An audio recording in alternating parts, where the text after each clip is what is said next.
अब अपना जो टेंस है वो है present perfect continuous tense.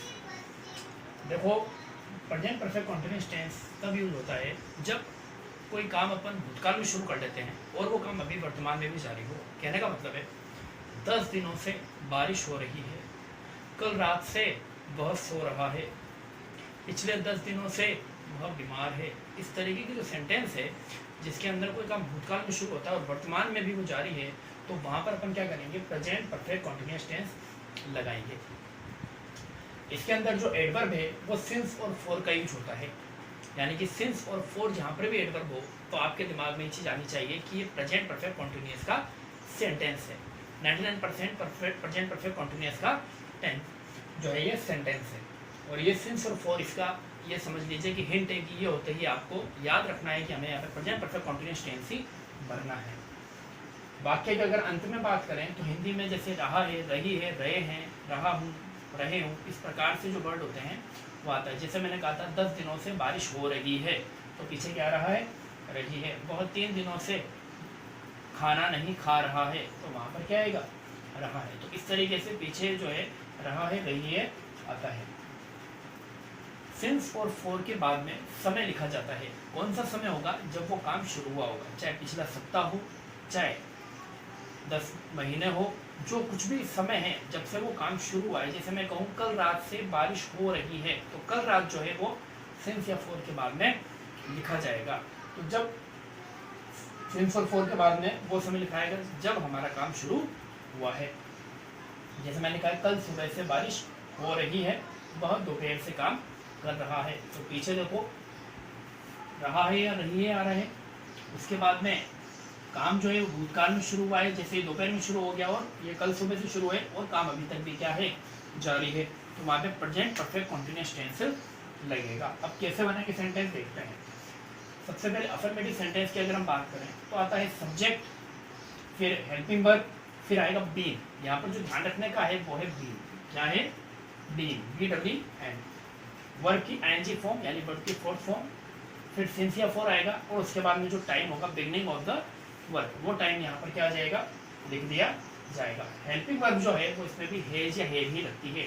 Hedge किसके साथ में लगता है, वो पिछले वीडियो में मैंने आपको बताया था, ही, शी, इट, और जो एक वचन है सिंगुलर नाउन से उसके सबके साथ में हेज लगेगा, और आई, यू, वी, दे और प्लूरल जितने भी नाउन से उन सबके साथ में हेव लगेगा। तो वही सेम यहाँ पर भी रूल चलेगा।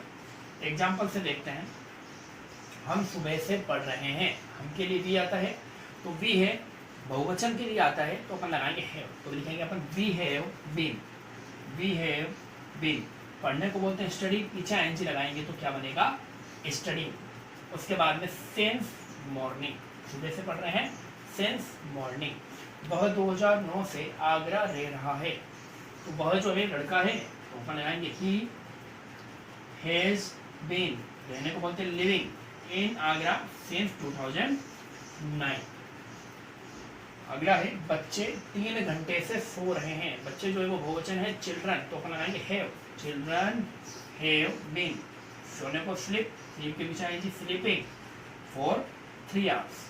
मैं 7 दिनों से तुम्हें अंग्रेजी पढ़ा रहा हूँ, तो I have been teaching you English for 7 days. तो आपको ये बात ध्यान में रखनी है कि सब्जेक्ट के बाद में हैज आएगा, फिर बीन आएगा, वर्ब की ING फॉर्म आएगी, ये आपको भरना पड़ेगा पेपर के अंदर, तो ये चीज़ आपको जरूर ध्यान में रखनी है। अब आपने देखा होगा यहाँ पे कि किसी के साथ में मैंने सिंस लिखा है, किसी के साथ में मैंने फॉर लिखा है, तो इसका भी एक रूल है। अगर वो रूल हमें पता चल जाए तो हम आगे गलती नहीं करेंगे, सिंस और फॉर लगाने में कभी भी हमसे भूल नहीं होगी।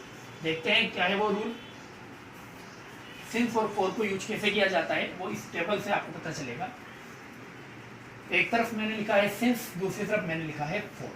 देखो बच्चों, सिंस जो है वो निश्चित समय बिंदु के लिए है, यानी कि कोई टाइम जो डिसाइडेड है, निर्धारित है, निश्चित है, अगर आप वो लिखते हो तो वहां पर आपको क्या लगाना पड़ेगा, सिंस। जैसे 2009, तो 2009 जो है वो बिल्कुल एक क्लियर है कि 2009 जो है वो साल, जैसे ही आप कहोगे या बोलोगे तो सामने वाला समझ जाएगा कि 2009 कौन सा साल है।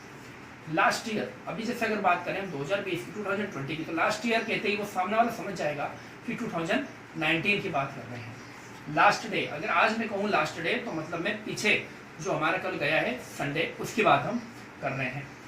मॉर्निंग सुबह की बात कर रहे हैं, यस्टरडे कल दिन की बात कर रहे हैं, मंडे एक दिन पर जो कह सकते हैं आप, मंडे लास्ट मंडे भी हो सकता है या मंडे भी हो सकता है, यानी कि अब जो मंडे है वो, और लास्ट मंडे अगर कहें तो इससे पीछे वाला मंडे। 5 o'clock 5 बजे से, अगर मैं बात करूँ इस समय तो 5 बज चुके हैं, तो 5 बजे से जो है ये चीज़ हो रही है। चाइल्डहुड ये भी एक स्पेसिफिक टाइम है जब बच्चा जो होता है बचपने में होता है, और उससे फिर आगे का जो समय है वो अलग होता है, तो उस बचपने की जो है वो भी एक समय निश्चित है, निर्धारित है। जनवरी मंथ के अंदर, जैसे अगर मैं बात करूँ जनवरी, तो आज हम बात करें अगर, तो अभी जैसे चल रहा है आपके मई, तो जनवरी, तो बात करूं अगर मैं अभी जैसे चल रहा है मई, तो मई से पहले जनवरी यानी जो गई है उसके बारे में, यानी कहने का मतलब है ये सभी निर्धारित क्या है, बिंदु है, निश्चित समय बिंदु है, इनसे पहले हमेशा सिंस लगेगा। तो आपको याद रखना है since 2009, since last year, since last day, since morning, since yesterday, since Monday, since 5 o'clock, childhood और सिंस जनवरी। अब हम देखते हैं फोर जो होता है वो टाइम पीरियड यानी समय अवधि के लिए लगाया जाता है, यानी कि हमें अवधि का पता चलता है, हमें बिगनिंग टाइम का या उसका किसी के बारे में कुछ भी जानकारी नहीं होती है।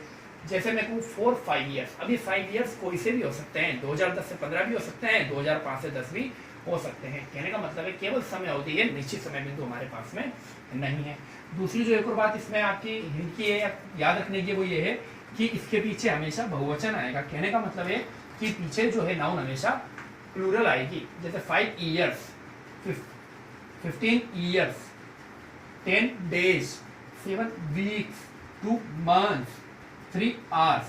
तो इस तरीके से जब पीछे आपको लगता है कि साउंड जो है वो प्लूरल आ रहा है तो आपको वहाँ पे फोर लगाना है, लेकिन अगर आपको लगता है कि जो साउंड है वो हमारा क्या आ रहा है, सिंगुलर आ रहा है, तो वहाँ पर अपन क्या लगाएंगे, याद रखेंगे, सिंस लगाएंगे।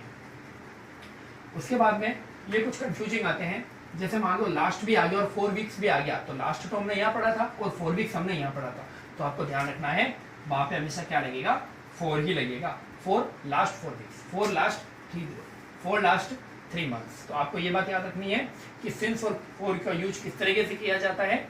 सिंस निश्चित समय बिंदु के लिए लगता है, जबकि जो 4 है वो समय अवधि के लिए लगाया जाता है, टाइम पीरियड के लिए। अब नीचे जो है अपन को सिंस और 4 भरना है, देखते हैं। देखें सबसे पहले he has been teaching here bank 2011। देखो 2011 एक पर्टिकुलर साल है, इसलिए क्योंकि निश्चित समय बिंदु है तो हम क्या लगाएंगे, सिंस लगाएंगे।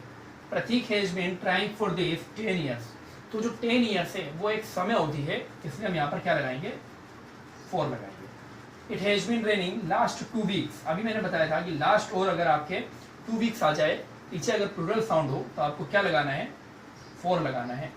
It has been raining for last 2 weeks.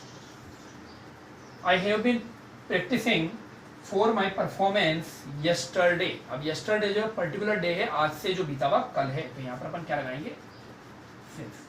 तो इस तरीके से बच्चों आपको ध्यान में रखना है कि जो 4 और सिंस है उसका यूज कहाँ किया जाता है, ज़्यादातर प्रेजेंट परफेक्ट कंटीन्यूअस टेंस में किया जाता है, और यही इसकी रिवर्ब है। और आपको यही बात जो है ध्यान रखना है कि पेपर के अंदर 100% एक question present perfect continuous tense में से हमेशा आता है। तो अब इसकी फॉर्मेशन को अच्छे से समझें, सिंस और 4 के यूज को अच्छे से समझें। Thank you very much.